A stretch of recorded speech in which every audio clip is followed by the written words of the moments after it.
Halo teman-teman semuanya, perkenalkan nama saya Epifanius Martinus Sedu, NIM 2022-110460 dengan mata kuliah Filsafat Hukum, dosen pengampu Agustinus F. Pascalino Dadis, Sarjana Magister Hukum, nama Prodi Ilmu Hukum, Fakultas Hukum dan Sosial Humaniora, Universitas Flores.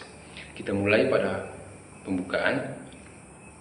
Halo teman-teman semuanya, pada kesempatan ini saya akan membahas contoh penerapan analisis masalah hukum dengan menggunakan perspektif filsafat hukum, sejarah atau masa historis.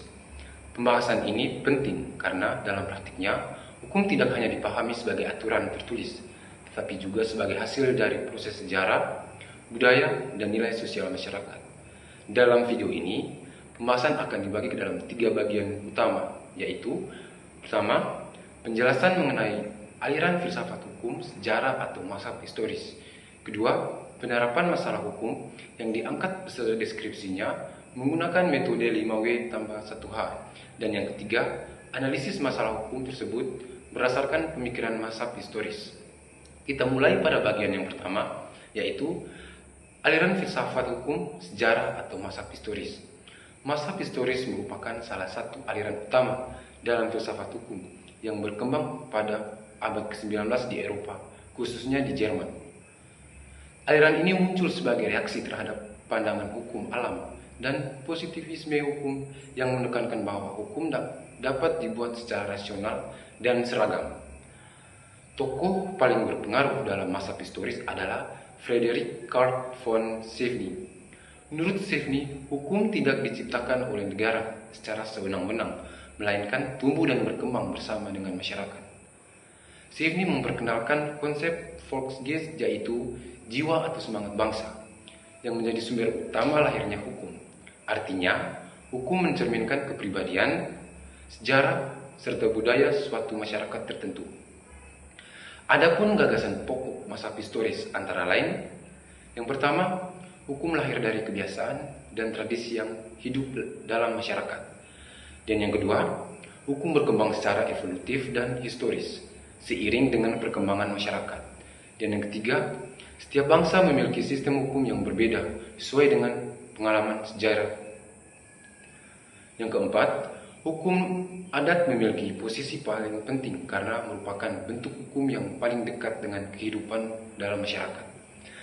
Dengan demikian, masa historis menolak pandangan bahwa hukum bersifat universal dan menekankan bahwa hukum harus dipahami dalam konteks sejarah dan sosialnya.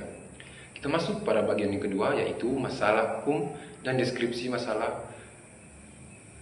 Masalah hukum yang diangkat dalam video ini adalah sengketa pembagian warisan adat yang bertentangan dengan hukum waris nasional. Berikut deskripsi masalahnya menggunakan pendekatan metode 5W tambah 1H. Yang pertama, apa masalahnya? Masalah yang terjadi adalah sengketa pembagian harta waris dalam suatu keluarga yang masih memegang teguh hukum adat. Pembagian warisan dilakukan menurut adat setempat, namun dianggap tidak adil oleh salah satu ahli waris berdasarkan hukum nasional. Yang kedua itu siapa yang terlibat? Pihak-pihak yang terlibat meliputi para ahli waris dalam keluarga, tokoh-tokoh adat sebagai penentu keputusan adat, salah satu ahli waris yang merasa dirugikan, lembaga hukum negara seperti pengadilan. Yang berikutnya, di mana masalah itu terjadi?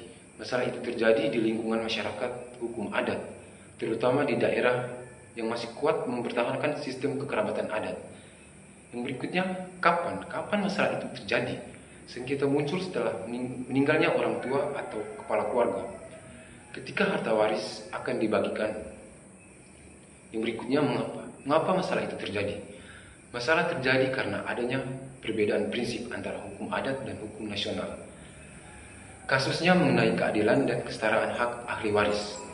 Dan yang berikutnya, bagaimana masalah itu terjadi? Awalnya, pembagian harta waris dilakukan melalui musyawarah adat.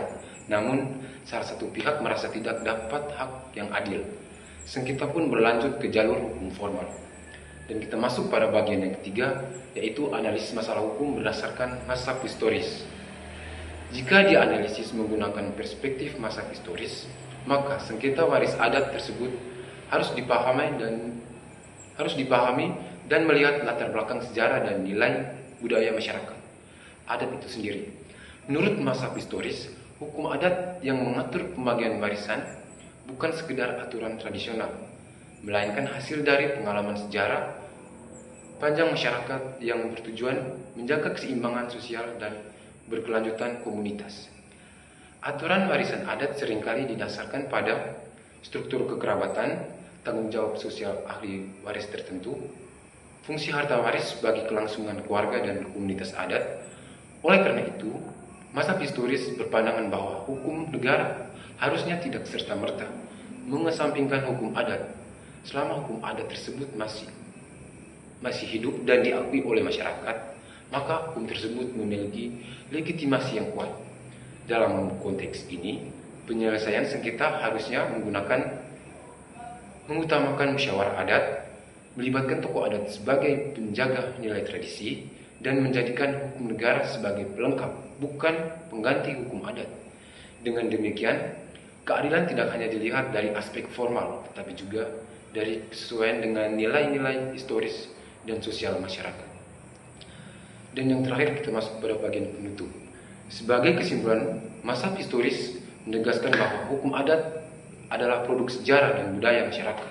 Oleh karena itu, dalam menganalisis dan menyelesaikan masalah hukum, kasusnya yang sering berkaitan dengan hukum adat, pendekatan historis menjadi sangat penting agar tetap hidup dan berkeadilan. Demikian pembahasan mengenai analisis masalah hukum dalam perspektif filsafat hukum, sejarah atau mazhab historis. Terima kasih dan sampai jumpa.